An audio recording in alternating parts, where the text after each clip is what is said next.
afternoon, there's growing pressure on President Trump to apologise after claiming British troops and NATO allies stayed off the front line in Afghanistan. There's been outrage from veterans and their families alongside Prince Harry. The Prime Minister, in his strongest public criticism of the US President yet, said his remarks were insulting and appalling. James Goodison has the latest.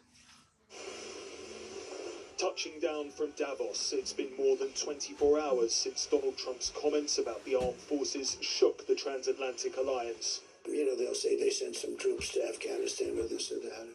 And they did. They stayed a little back, a little off the front lines. That comment sparking outrage across the political spectrum and prompting the Prime Minister to speak up for the 457 British troops that lost their lives fighting a war America called them into. I consider President Trump's remarks to be insulting and frankly appalling. Condemnation not only from a Prime Minister but from a Prince too. The Duke of Sussex served 2 frontline tours of Afghanistan and said the sacrifice of British soldiers deserved to be spoken about truthfully and with respect. Donald Trump has remained silent, but his White House was defiant. When asked by the American media, the White House deputy spokesperson said, "President Trump is right. America's contributions to NATO dwarf that of other countries, and his success in delivering a 5% spending pledge from NATO allies is helping Europe take greater responsibility for its own defence." That response unlikely to sit well with the families of those British personnel who lost their lives. This man's took it right to the forefront that basically what he said is that every veteran, every soldier, that they're nothing. And I'm sorry, but my son was worth a lot more than that. But for a man who's not known for admitting his mistakes, politicians and veterans may well be waiting a long time for an apology. James Goodison, ITV News. Meanwhile, the government has delayed debating a bill in Parliament on Monday that will put the handover of the Chagos Islands into law. The Tories called for the pause in light of the changing geopolitical circumstances. President Trump previously called the deal, which would hand over the islands to Mauritius, a great act of stupidity. It's deadline day for Manchester Mayor Andy Burnham. He has just a few hours to decide whether he will try and make a shock return to Parliament in a by-election in Greater Manchester. Burnham is seen as a potential leadership rival to the Prime Minister, but to do that, he must become an MP first.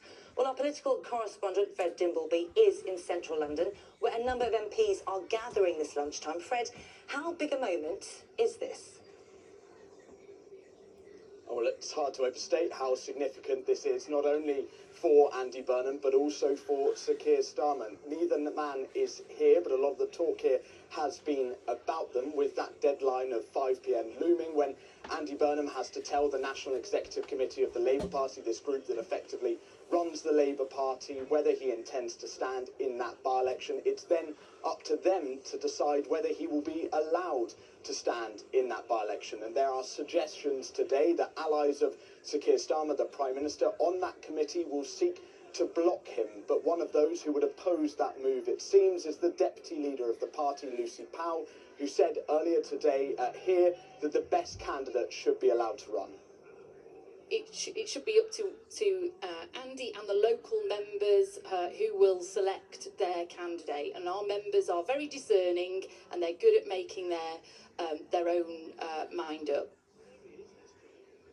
Well, we're expecting that the former Deputy Leader of the party, Angela Rayner, will give a similar message later today in a speech in the Northwest. But look, this is a major moment, because if Andy Burnham is blocked, well, then I am told there will be a huge row in the Labour Party. If he's allowed to stand and he loses that by-election, well, then his political career for the moment is pretty much over. But if he is allowed to stand and he wins that by-election, he becomes an MP and then has the right to challenge Keir Starmer not only for the leadership of the party, but the leadership of the country.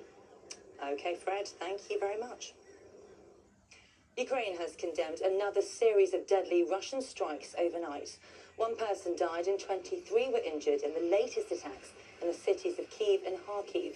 It comes as talks between Russia, Ukraine and the US are resuming for a second day in Abu Dhabi. And history was made in last night's Traitors final. If you're a fan and are yet to catch up, look away now. You did it.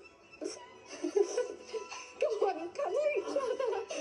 Contestants Stephen and Rachel made UK series history by becoming the first traitors to win the game show after voting every faithful out. They take home nearly £48,000 each in prize money.